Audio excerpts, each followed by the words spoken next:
신라이프 처치는 하나님께 최고의 예배를 드리길 소망합니다. 오늘도 바로 말씀으로 들어가 보도록 하겠습니다. 오늘 본문 말씀 1절을 한번 볼까요? 너희는 마음에 근심하지 말라. 하나님을 믿으니 또 나를 믿으라. 여러분, 근심하지 마십시오. 근심하지 마십시오. 여러분들은 근심이 뭔지도 모르겠지만 세상을 살아가면 근심이 있을 때가 있습니다. 여러분도 나름대로 근심이 있을 때가 있을 거예요.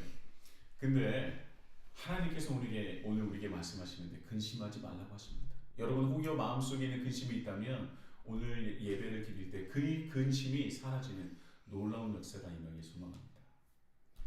어찌됐든 예수님께서 제자들에게 말씀하십니다. 너희는 마음에 근심하지 말라. 하나님을 믿으니 또 나를 믿으라. 근심하지 말라라고 갑자기 예수님께서 왜 말씀을 하셨을까요?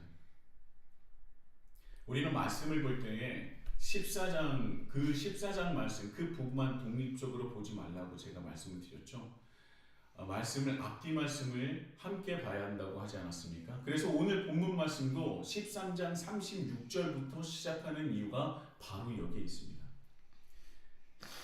예수님께서 근심에 대한 말씀을 갑자기 하고 싶으셨던 걸까요? 그렇지 않죠. 말 그대로 예수님의 제자들이 심각한 근심에 빠져 있었던 것입니다. 근심이라는 헬라어 타라세스도는요 3인칭 단수 수동태 명령형이에요. 그러니까 이 인칭을 따라서 그 의미를 살려서 번역을 해본다면 너희는 마음이 흔들리지 않게 교란당하지 않게 내버려두지 말라. 이렇게 볼 수 있어요. 그러니까 근심하지 말라라는 말씀도 맞지만 너희가 근심하기에 마음이 흔들리지 않게 그냥 그대로 내버려두지 말라. 그대로 두면 안 된다라는 거예요. 너희들이 근심하는지 알고 있는데 너희 마음이 혼란하고 흔들리고 교란당하고 있는 것을 알고 있는데 그대로 두면 안 된다. 이 사탄이라는 존재가 사람의 마음을 교란시키고 혼란스럽게 하지 않습니까? 그래서 더더욱 나가서 두렵게 만드는 거예요. 그런데 그러니까 사탄이 너의 마음을 흔들도록 그대로 두지 말라. 그러면 안 된다라고 말씀하시는 겁니다. 그렇다면 왜 제자들이 근심에 빠졌을까요? 그렇다면 13장을 봐야 합니다. 먼저 이 제자들의 마음을 금심케 한 것, 그 시작은 예수님이라고 볼 수 있어요. 제자들은요 12장과 13장에 걸쳐서 이제까지 보지 못했었던 너무나도 새롭고 낯선 예수님의 모습을 봅니다. 세족식을 말하는 것이 아니라 예수님의 말과 행동인데요 13장 21절입니다. 예수께서 이 말씀을 하시고 심령이 괴로워 증언하여 이르시되. 자, 예수님께서 세족식을 거행하신 뒤에 그 이후에 갑자기 자신의 심정을 말합니다. 내가 심령이 괴로워 말한다. 심령이 괴롭다. 너무나 괴로워하는 예수님의 모습에 제자들은요 굉장히 낯설어합니다. 심령에 굉장히 괴로워하세요. 너무나 고통스러워하십니다. 이제까지 예수님의 모습과는 사뭇 다른, 아니 완전히 다른 모습이에요. 심령이 괴롭다. 그런데 이것을 증언하여, 이 증언하다는 것은 무슨 뜻입니까? 이것은 확실합니다. 이것은 되돌릴 수 없을 만큼 확실한 것입니다 라고 얘기할 때 증언하다라고 얘기해요. 그러니까 예수님은 너무나 힘들어하시고 괴로워하시는 예수님을 스스로 증언하고 있어요. 이거는 분명히 일어날 거야. 이거는 확신해. 이런 일은 반드시 일어날 거야. 예수님께서 흔들려 하시는 모습을 보게 돼요. 예수님이 힘들어 하십니다. 예수님이 매우 괴로워하십니다. 그런데 이 말씀 전에 또 이런 말씀 하신 적이 있어요. 요한복음 12장 27절입니다. 지금 내 마음이 괴로우니 무슨 말을 하리요? 아버지여 나를 구원하여 이 때를 면하게 하여 주옵소서. 그러나 내가 이를 위하여 이 때에 왔나이다. 그러니까 예수님께서 이제까지 제자들에게 보이지 않으셨던 그런 모습을, 너무나 인간적이고 너무나 힘들어하는 모습을 제자들에게 보이시는 겁니다. 내가 너무나 괴롭다. 내 마음이 괴로우니 무슨 말을 하리.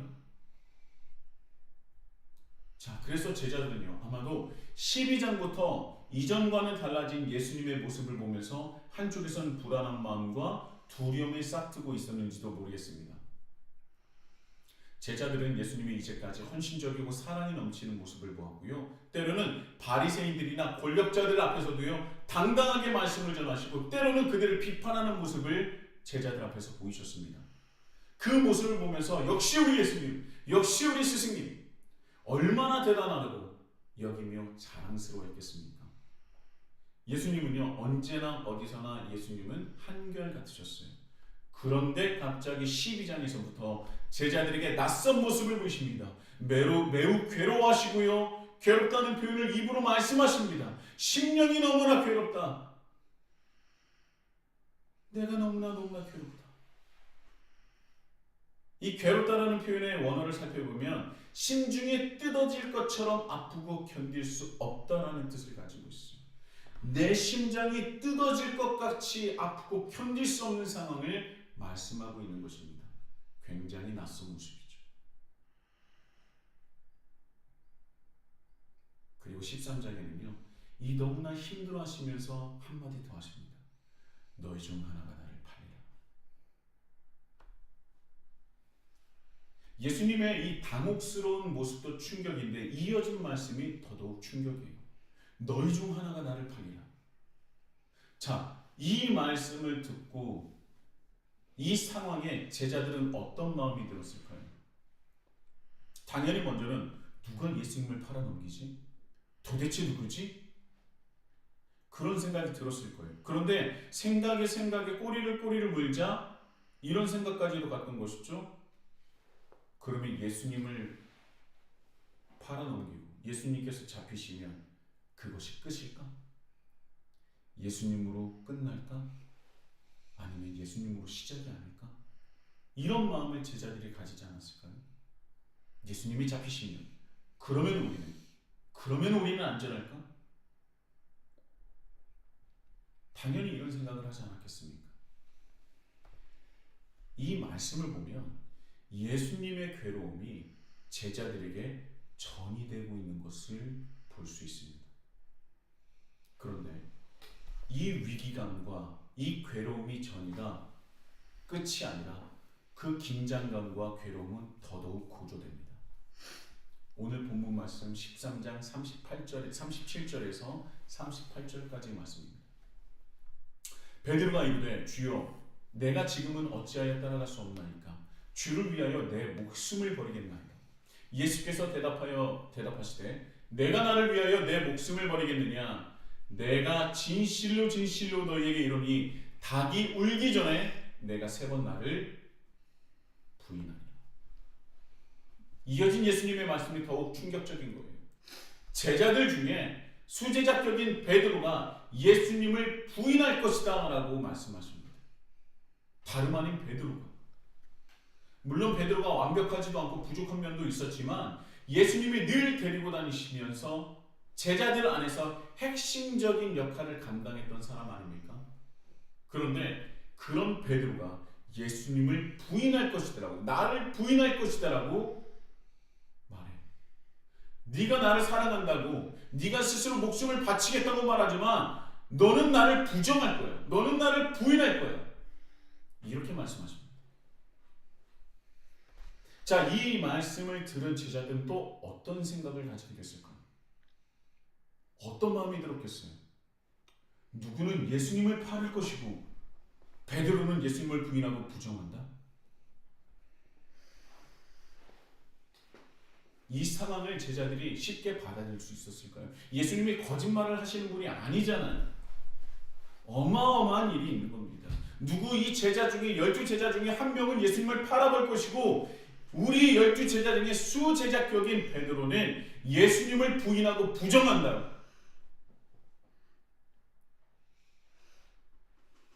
이제까지 예수님과의 3년의 시간은 그들에게는 전부였습니다. 어떤 이는 전 재산을 바쳤고 어떤 이는 자신의 직업, 자신의 위치, 가족까지도 버리고 예수님을 따랐던 거예요. 그런데 갑자기 예수님이 스스로가 죽을 것이다라고 말씀하셨는데 예수님께서 죽으시고 사라지신다고? 하물며 우리 중에 한 사람의 배신으로 그것이 시작된다고?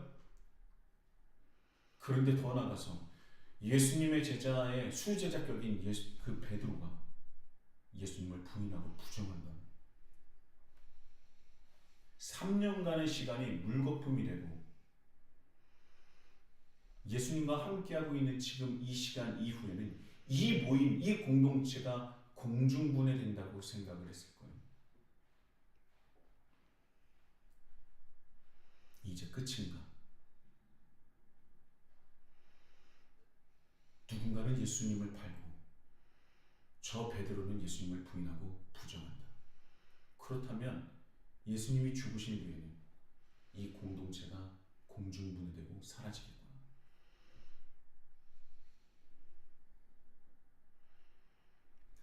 이 말씀을 들으면서 그들에게 확실한 건 하나밖에 없어요. 아, 예수님을 팔 사람은 베드로는 아니구나. 그렇죠? 베드로는 부정한다고 했지 네가 팔 사람이 아니라고 했잖아요. 그렇죠? 그러니까 베드로는 팔 사람이 아니겠네. 그럼 11명 중에 누가 예수님을 파는 사람이지? 그래서 그들은 마음속에 근심이 자리 잡고 있었던 거예요. 아니, 근심이라는 단어로는 부족한 상황이었을 것입니다. 그때 예수님께서 그 중심을 잡아주십니다. 너희는 마음에 근심하지 말라. 하나님을 믿으니 또 나를 믿으라. 근심하지 말라. 그런데요, 우리가 한 가지 잊지 말아야 할 것은요, 요한복음 12장 13장에 예수님은 분명히 괴로워하시고 두려워하셨다는 겁니다. 그러니까 13명이 모였었던 그 자리는 한 사람도 빠짐없이 모두 두려워하고 괴로워하는 그런 상황이었다는 거예요. 괴로움이나 두려움은요, 전염되고 확산됩니다. 주변에 영향을 미쳐요. 그런데 모든 사람이 두려워하고 모든 사람이 근심하고 모든 사람이 힘들어할 때 그때 가장 필요한 것이 무엇인지 아십니까?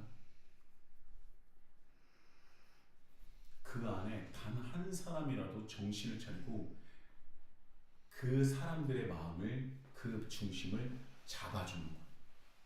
똑같이 두려워하고 똑같이 무너지면 그대로 끝납니다. 그러나 그 안에서 단 한 사람이라도 중심을 잡아주면, 마음을 붙잡고 다잡고 마음을 붙잡아주고 중심을 잡아주면 그 두려움이 사라진다는 거예요. 예수님은 100%의 인성과 100%의 신성을 가지고 계셨기 때문에 이 두려움이 있었습니다. 괴로움이 있었어요. 심령이 너무나 어렵고 괴롭고 너무나 힘들었습니다. 그런데 예수님은 거기서 인성에서 머무는 것이 아니라 하나님 아버지의 아들로서 100%의 신성을 가지고 제자들의 마음의 중심을 잡아주시는 겁니다. 예수님은 그래서 100%의 인성을 가지고 계시기 때문에 인간이 어디서 넘어지고 어떤 부분이 가장 약하며 어떤 부분에서 쉽게 넘어지는지 어떤 부분에서 유혹을 받는지 잘 아세요. 그래서 우리는 하나님께 예수님의 이름으로 기도하는 것 아닙니까? 그래서 예수님은 근심하고 두렵고 떨고 있는 그들에게 마음의 중심을 잡아주십니다.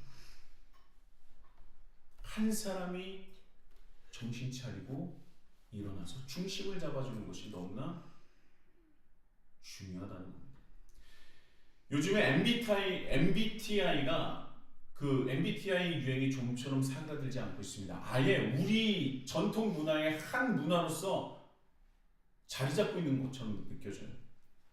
그런데 이 MBTI로 가장 피해를 입는 사람들이 누군지 아십니까? T의 성향을 가진 이들이에요. 좀처럼 사람들의 마음을 공감하지 못하고 때로는 외계인처럼 표현되기도 하죠. 그리고 T는요, 욕으로 사용되기도 합니다. 욕바지가 되기도 해요. 그렇다면 여러분, T 성향이 필요가 없는 것일까요? 아니요, 분명히 필요합니다. 제 스스로가 대문자 T이기 때문에 이런 말씀을 드리는 것이 아니라 T는 이 세상에 반드시 필요하다는 거예요. 그래요, 안 그래요? 모르죠. 자, 제가 한번 말씀을 드려보도록 하겠습니다. 이 세상에 필요 없는 성향이 뭐가 있겠습니까? 제가 예전에 청년 시절 물놀이를 갔다가, 우리 아이들은 다 합니다. 물놀이를 갔다가 단체로 죽을 경험을 한 적이 있어요. 난리도 아니었습니다. 겉으로 보는 계곡의 물이 직접 들어가서 다를 수 있다는 것을 직접적으로 체감을 했어요. 수영할 만할 것 같아서 들어갔는데 모든 사람들이 점점 물에 빠지는 것을 경험했습니다. 건장한 청년들이 저마다 비명을 지르면서 난리도 아니었어요. 완전 패닉에 빠졌을 때 저는 그때 대문자 T로서 이렇게 휘둘리고 이렇게 난리를 쳐봐야 해결되는 것은 아무것도 없다. 정신을 똑바로 차렸어요. 그리고 온몸에 힘을 빼고 차분하게 혼자 물 바깥으로 나왔습니다. 그리고 그 안에서 아직도 허우적거리는 친구들을 꺼냈어요. 근데 제 마음속에 좀 불만이 있는 것은 무엇인지 아십니까? 얼마나 그들이 혼비백산했는지 제가 그들을 구해줬는데도 불구하고 그 기억이 없다는 겁니다. 내가 구했는데 스스로는 자기가 나왔다고 얘기하더라고요. 정말 저는 억울했지만 그만큼 급박한 상황이었다는 거예요. 저는 그렇게 막 회오리치면서 내 몸이 빠져나가는 것을 보면서 정신이 바짝 들었어요. 이렇게 되면 정말 죽을 수도 있다. 정신을 차려야 된다. 죽을 것 같은 공포에 휘둘리면 안 된다. 왜요? T니까. T니까. 대문자 T니까 정신을 바짝 차릴 겁니다. 또 하나의 일이 있습니다. 제 첫째 아이가 첫 돌이 지나고 얼마 지나지 않아서 열경기로 쓰러져 버렸습니다. 열경기로 쓰러져 버렸어요. 이 아이의 입술이 보라색으로 변하면서 얼굴색도 변하기 시작합니다. 그때 제 와이프가 우리 아들을 살려달라고 안고 울고 불고 난리도 아니었어요. 근데 저는 놀랐죠. 이 아이가 숨을 안 쉬고 얼굴색이 변하는 것을 보고 저도 놀랐습니다. 근데 제가 누굽니까? 대문자 T 아닙니까? 이래 봐야 내가 여기서 우리 아들 살려주세요 해봐야 나아질 건 아무것도 없다. 그래서 저는 뭐 했습니까? 119에다 전화를 했습니다. 그리고 이 상황을 말했고 거기서 얘기하는 거예요. 아이를 바닥에 누이시고 고개를 왼쪽으로나 오른쪽으로나 이렇게 돌려주세요. 너무나 간단하지 않습니까? 근데 그때 와이프는요 119 대원의 말소리를 못 듣는 거예요. 당연하죠. 내 아이가 숨을 못 쉬고 있는데 어떤 엄마가 정신을 차릴 수 있겠습니까? 그때 제가 잽싸게 제 아이를 안아들고 자리에 눕혔어요. 그리고 고개를 옆으로 돌렸습니다. 그랬더니 순식간에 아이의 납빛이 돌아오고 혈색이 도는 겁니다. 그리고 얼마 안 가서 내가 언제 그랬냐는 듯이 바로 멀쩡해지는 거예요. 119에 신고를 했었기 때문에 119 대원이 출동을 해서 차에 꼭 타야 된다고 하더라고요. 차에 앰뷸런스에 처음 탄 제 첫째 아이의 얼굴은 이게 뭐지? 이 사람들은 뭐지? 난 어디 가는 거지? 어리둥절해하면서 약간 실실 웃는 모습이에요. 방금 전까지 죽을 것처럼 얼굴색이 변하고 입술이 파랗게 보라색으로 변했었던 아이가 이게 뭐지? 하면서 보고 있는 겁니다. 여러분, 그동안 사람들 사이에서 T라고 압박과 서름을 받으신 분들 위로를 받으셨으면 좋겠습니다. T는 위기에 강합니다. 예수님이 T라고 말씀드리는 것은 아닙니다. 예수님은요, 예수님이시기는 모든 것들을 다 가지고 계시겠죠. 다만 예수님께서 이 당시에는, 이 말씀에는요 대문자 T의 모습으로 제자들에게 말씀을 하신 겁니다. 너희를 근심하지 말라. 제자들을 안심시킵니다. 그리고 나서 말씀을 이어가십니다. 내 아버지 집에 거할 것이 많도다. 그렇지 않으면 너희에게 일렀으리라. 내가 너희를 위하여 거처를 예비하러 가노니 가서 너희를 위하여 거처를 예비하면 내가 다시 와서 너희를 내게로 영접하여 나 있는 곳에 너희도 있게 하리라. 내 아버지 집에 거할 곳이 많다는 겁니다. 당연히 아버지 집이라고 하면 성전이겠죠. 그러나 예수님을 포함한 이 여러 제자들은요, 이 땅의 성전을 둘러싸고 있는 이들의 권력과 힘 때문에 성전의 그 많고 많은 방에 들어갈 곳이 없었습니다. 그래서 아버지의 집은 이 땅의 성전뿐만 아니라는 것을 말씀하고 계시는 것이죠. 여기서 말하는 아버지의 집은요, 하나님의 우편이고 죽음으로써 그곳으로 가는 이유를 제자들에게 말씀하신 겁니다. 너희를, 즉 제자들의 자리를 마련하기 위해서 나는 죽어야 한다. 여기서 꼭 12제자만을 얘기하는 것은 아니에요. 예수님을 믿고 따르는 이들 모두를 위해서 말씀하시는 겁니다. 내가 지금 죽으러 가는 것은 내 아버지의 집에 너희들을 위한 거처를 마련하기 위함입니다. 지금 이대로는 너희들은 하나님의 거처에 갈 수가 없어. 하나님의 집에 갈 수 없기 때문이야. 내가 죽음으로써 너희들이 거할 수 있는 거처를 마련할 거야. 그리고 내가 다시 돌아올 것을 말씀하십니다. 이것은 부활과 재림까지도 말씀하신 것으로 볼 수 있어요. 그런데 여기서 재밌는 것이 4절. 내가 어디로 가는지 그 길을 너희가 아느니라 라고 말씀하십니다. 내가 어디로 가는지 그 길을 너희가 알고 있다. 길을 말씀하시니까 도마가 예수님께 되묻습니다. 도마가 이르되 주여, 주께서 어디로 가시는지 우리가 알지 못하거늘 그 길을 어찌 알겠사옵니까? 도마의 말에 예수님께서 답을 하시죠. 예수께서 이르시되 내가 곧 길이요 진리요 생명이니 나로 말미암지 않고는 아버지께로 올 자가 없느니라. 자, 여러분, 이 말씀이 도마의 물음에 예수님의 답이에요. 자, 여러분에게는 이 말씀이 답이 됩니까? 예수님께서 가시는 길을 우리가 모르는데 우리가 어떻게 그 길을 갑니까? 라고 하는데 예수님 뭐라 그래요?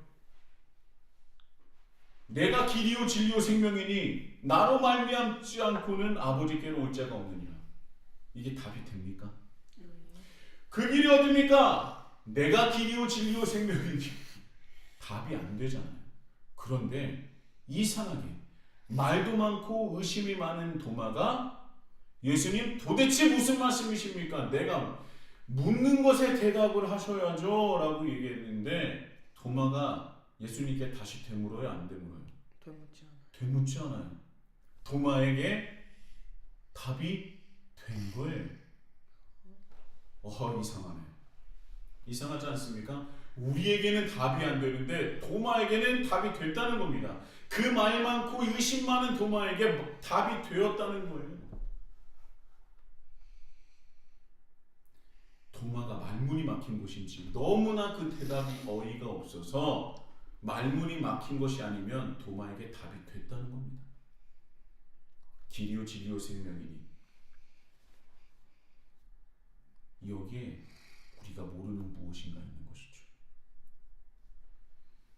이 말씀을 라임이라고 할까요? 길이요 진리요 생명이니. 자, 유대인이라고 한다면 이 라임은 아주 익숙한 라임이에요. 이스라엘과 하나님께서 맺으신 언약의 그 역사를 말할 때 그 구속사에서 가장 중요하게 말하는 것이 바로 길과 진리와 생명입니다. 그러니까 유대인이라면 누구나 다 아는 아주 중요한 핵심적인 말씀이라는 거예요. 이 길이요 진리요 생명이는요, 하나님과의 맺은 언약의 그 구속사에 있어서는 빼놓을 수 없는 말씀이기 때문에 그들에게는 매우 익숙한 말씀이었다는 겁니다. 자, 그렇다면 여기서 말씀하시는 길은 무엇일까요? 예수님께서 말씀하시는 길은 뭐예요? 유대인들에게 있어서 언약적 역사로 볼 때에 길은 바로 토라를 준행하는 삶을 말해요. 토라가 무엇입니까? 제2의 경전으로 너희들이 어떻게 살아야 되는지, 어떻게 살아야 하나님과 언약을 지킬 수 있는지가 기록되어 있는 말씀이 토라예요. 그러니까 하나님과 맺은 언약은 토라의 준행으로 유지된다고 그들은 생각을 했었던 겁니다. 내가 하나님의 백성임을 증명하고 또 하나님과의 언약이 유지되고 있다는 것을 확인할 수 있는 방법이 뭐냐? 토라를 준행하는 것으로 그들은 여겼어요. 그래서 토라를 준행하다라는 것을 그들이 어떻게 표현했느냐? 길을 걷다라고 표현합니다. 내가 가는 길, 내가 걷는 길이 뭐예요? 토라를 준행한다. 그러니까 예수님께서 내가 길이요 라고 얘기했을 때 도마는 어떻게 받아들였을까요? 예수님께서 이제까지 걸으셨던 그 토라, 율법을 준행하고 하나님의 뜻을 이루어내는 그 길을 걸은 것을 말씀하시는구나 라고 도마는 깨달았던 겁니다. 즉 하나님의 뜻을 지켜나가는 삶을 말해요. 도마가 내가 길이요 했을 때, 길을 딱 들었을 때 무엇을 생각했다고요? 예수님께서 하나님의 뜻에 순종하는 것을 떠올렸을 거예요. 그게 진리예요. 그렇다면 진리는 무엇입니까? 진리라는 게 뭐예요? 변할 수 있는 겁니까? 변할 수 없는 겁니까? 변할 수 없어요. 변할 수 없는 것입니다. 진리가 만약에 변한다, 그것은 진리가 아니에요. 진리는 변할 수 없는 거예요. 그래서 그리스 철학자들이 이 세상에서 변하지 않는 것이 무엇일까? 가만히 보는데 모든 것이 다 변하는 거예요. 그래서 그들이 추구했던 것이 무엇이냐면 진리입니다. 진리를 찾는 것이 그들의 가장 수건이었어요. 불이 변하지 않을 거야. 근데 불이 꺼져버립니다. 불이 변한다. 물이면은 변하지 않을 거야. 근데 물이 얼었다가 때로는 증기가 돼버립니다. 물도 변하는구나. 바람은 어떨까? 바람은 차기도 하고 뜨거워지기도 합니다. 바람도 변하는구나. 땅이 변하지 않구나. 땅은 변하지 않을 거야. 이러면서 수도 없이 변하지 않는 진리를 탐구했던 것이 바로 그리스 철학자였어요. 그런데 하나님께서 말씀하시는 진리, 변하지 않는 것은 무엇이냐? 바로 나 하나님이라는 거예요. 그 중에서도 이 진리는 무엇을 뜻하냐? 이스라엘 백성과 맺으신 언약이라는 겁니다. 하나님께서 이스라엘 민족과 맺으신 언약은 불변하고 변하지 않는다는 거예요. 그래서 그것을 우리가 하나님의 신실하심이라고 말하는 거예요. 하나님께서 이스라엘과 맺으신 그 언약 관계에 있어서 하나님은 신실하십니다. 한 번도 변한 적이 없으세요. 한 번도 그것을 어긴 적이 없습니다. 한 번도 그것을 포기하신 적이 없어요. 한 번도 그 언약을 놓아보신 적이 없습니다. 하나님은 지금까지 하나님과 맺은 언약 백성으로 맺은 그 언약을 한 번도 지키지 않으신 적이 없다는 겁니다. 그것이 진리예요. 언제나 신실하게 그 언약을 지키시고 신실하게 붙잡고 계십니다. 하물며 언약의 당사자인 이스라엘이 하나님을 배신하더라도, 하나님을 버리고 우상을 숭배했더라도 하나님의 그 언약을 포기하지 않고 끝까지 붙들고 계시고 신실하게 진리로서 지키셨다는 겁니다. 오히려 일방적으로 이스라엘의 죄를 용서하셨어요. 그들이 요구하지 않았는데도 불구하고 그들의 죄를 용서하셨습니다. 누구를 통해서? 예수 그리스도를 통해서. 그래서 예수님이 진리라고 스스로 말씀하신 겁니다. 내가 이 땅에 내려온 이유가 무엇이냐? 하나님께서 이스라엘 백성들과 맺으신 그 언약을 지키기 위해서, 그 진리를 지키기 위해서 하나님께서 나를 이 땅에 보내셨기 때문에 내가 뭐라고요? 진리라는 거예요. 그래서 나를 보면서 무엇을 생각하라고요? 하나님과 맺은 그 언약을 기억하라는 겁니다.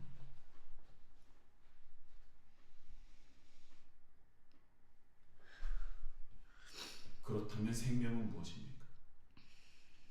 구약에서 말하는, 특히 레위기와 신명기에서 말하는 생명은 율법을 준행하는 이들에게 주시는 선물이에요. 레위기 18장 5절 너희는 내 규례와 법도를 지키라. 사람이 이를 행하면 그로 말미암아 살리라. 나는 여호와니라. 신명기 30장 15절에서 16절 보라 내가 오늘 생명과 복을 사망과 화를 내 앞에 두었나니 곧 내가 오늘 내게 명령하여 하나님 여호와를 사랑하고 그 모든 길로 행하며 그의 명령과 규례와 법도를 지키라. 그리하면 내가 생존하며 번성할 것이요 또 내 하나님 여호와께서 내가 가서 차지할 땅에서 내게 주실 복을 주실 것입니다. 19절에서 20절에는 또 이런 말씀이 있어요. 내가 오늘 하늘과 땅을 불러 너에게 증거를 삼노라. 내가 생명과 사망과 복과 저주를 내 앞에 두었은즉 너와 내 자손이 살기 위하여 생명을 택하고 내 하나님 여호와를 사랑하고 그의 말씀을 청종하며 또 그를 의지하라. 그는 내 생명이시니 내 장수이시니 여호와께서 내 조상 아브라함과 이삭과 야곱에게 주리라고 맹세하신 땅에 내가 거주하리라. 생명은요 언약 백성이 그 언약을 지킴으로 받는 하나님의 선물입니다. 그런데 예수님께서 길이요 진리요 생명이라고 말씀하신 그 순서에 이유가 있습니다. 하나님께서 생명이라는 선물을 받기 위해서는 선제 조건이 있는데 그것이 무엇이냐? 바로 길을 걷고 진리를 믿는다는 것입니다. 길이라는 것은 바로 토라의 준행이라고 말씀했죠. 예수님께서는 자신의 길을 말씀하십니다. 그것은 바로 하나님의 뜻을 따르는 순종입니다. 하나님 나라를 위한 순종. 그것이 자신의 목숨을 버리는 일일지라도 그것이 괴롭고 두렵기도 하지만 결국은 순종하여 그 길을 걷는 자신의 길을 말씀하시는 거예요. 그것을 도마에게 말합니다.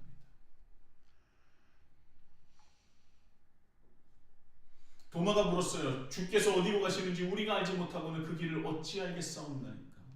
여기 예수님께서 말씀하십니다. 도마야, 내가 하나님의 뜻을 이루기 위한 이제까지 내가 걸었었던 그 길, 순종의 길을 기억하라. 특히 내가 죽기까지 순종하는 이 길이 바로 너희들이 걸어야 할 그 길이다. 그 길을 걷는 것이 신실하신 진리신 하나님과의 언약을 유지하는 것이며, 그리고 그 길을 걸을 때, 그리고 그 진리를, 그 언약을 우리가 지켜나갈 때 생명을 얻을 수 있을 것이다. 그리고 그것을 이루기 위해서 내가 죽으러 가노라. 이 말씀을 김혜롱 교수님께서는 이렇게 말씀하셨어요. 자신이 임박한 공경이 아버지께 순종하는 토라의 순종의 현장이요, 아버지와 이스라엘의 언약 관계의 갱신을 보증하는 인격적 신실성의 현장이며, 아버지 하나님이 주시는 생명을 선택하는 기름을 확신시키라는 말씀입니다. 제가 이렇게 말씀을 드려도 이분은 약간 말씀을 어렵게 하시는 분이에요. 너무나 똑똑하시고 너무나 많은 것을 아셔서 저랑 너무나 달라서 어렵지만 간단합니다. 예수님께서 걸으시는 그 길은 토라의 순종의 현장이라는 거예요.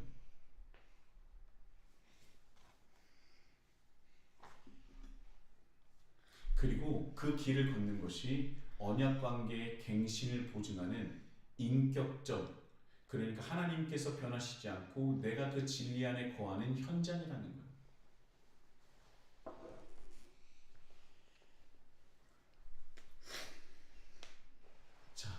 이 말씀을 듣고 나니까 도마는요, 자신이 걸어야 할 길을 깨닫게 된 겁니다.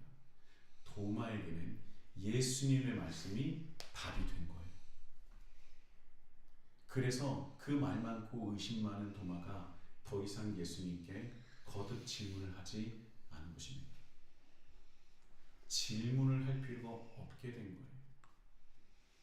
이보다 더 좋은 답변이 없었던 겁니다. 예수님께서 말씀하신 그 길이 어떤 길인지, 그래서 자신이 걸어야 할 길은 어떤 길인지, 신실하신 진리의 하나님의 뜻을 순종하는 것이 무엇인지 도마는 깨달을 수 있었던 것입니다.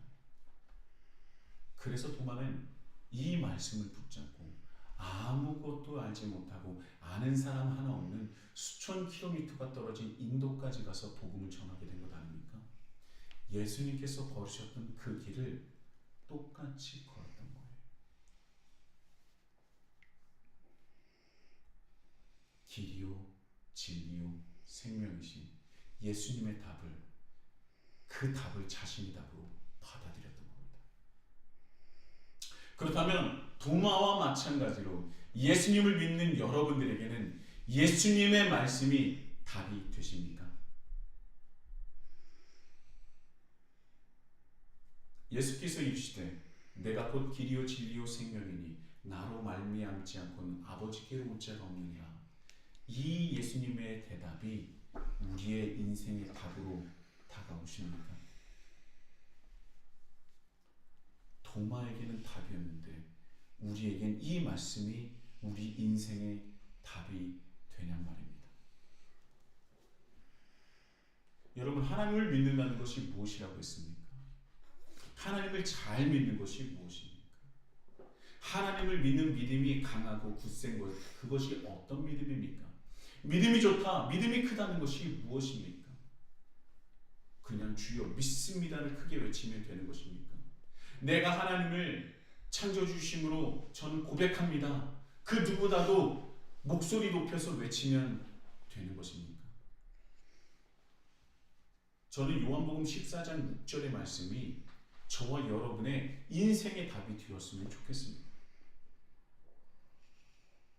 예수께서 이르시되 내가 길이요 진리요 생명이니 나로 말미암지 않고는 아버지께로 돌아올 자가 없느니라. 이 대답이 우리의 인생의 대답이 되었으면 좋겠어요. 예수님께서 걸으신 그 길을 걸어야만 예수님께서 우리를 위해서 예비하신 아버지의 집에 거할 수 있는 것입니다. 예수님의 길이, 예수님께서 걸으셨던 그 길이 저와 여러분의 길이 되기를 소망합니다. 하나님의 뜻을 이루기 위하여 순종하시는 그 순종을 이루시길 소망합니다. 여러분, 순종 없는 믿음은 없습니다. 순종 없는 언약은 없습니다. 저와 여러분, 여러분이 어떠한 상황에 처해 있는지 저는 모릅니다. 그러나 이 세상을 살아가는 것 자체가 너무나 힘들고 어렵고 때로는 괴롭고 두렵죠. 저는 여러분이 처한 상황을 일일이 모르지만 분명히 어려운 세상이라는 것은 알고 있습니다. 저도 때로는 두렵습니다. 저도 때로는 근심합니다. 어제 말씀을 준비하면서 하나님께 기도했어요. 너무나 두렵다, 너무나 어렵다, 앞날이 캄캄하다. 그런데 하나님께서 말씀하십니다. 예수께서 이르시되 내가 곧 길이요 진리요 생명이니 나로 말미암지 않고는 아버지께 돌아올 자가 없느니라. 그래서 저는 다시 한번 하나님께서 저에게 맡기신 그 길을 순종하겠다, 그 길을 걷겠다고, 신실하신 진리신 하나님과의 그 언약을 붙잡겠다, 그리고 반드시 하나님께서 약속하신 선물인 그 생명을 받겠다 기도했습니다. 여러분들이 살아가는 그 삶의 현장에서 두려움과 괴로움과 어려움이 분명히 있는 줄 압니다. 너무나 힘드시겠죠. 그때 생각하십시오. 우리에게는 여호와 하나님이 함께 하십니다. 하나님은 우리와 맺으신 언약을 어떠한 일이 있더라도 단 한 번도 놓지 않으시고 잊지 않으셨다는 겁니다. 우리가 설령 배반하여 하나님을 버렸을지라도 하나님은 우리와 맺으신 언약을 잊지 않으셨습니다. 그 손을 놓지 않으셨습니다.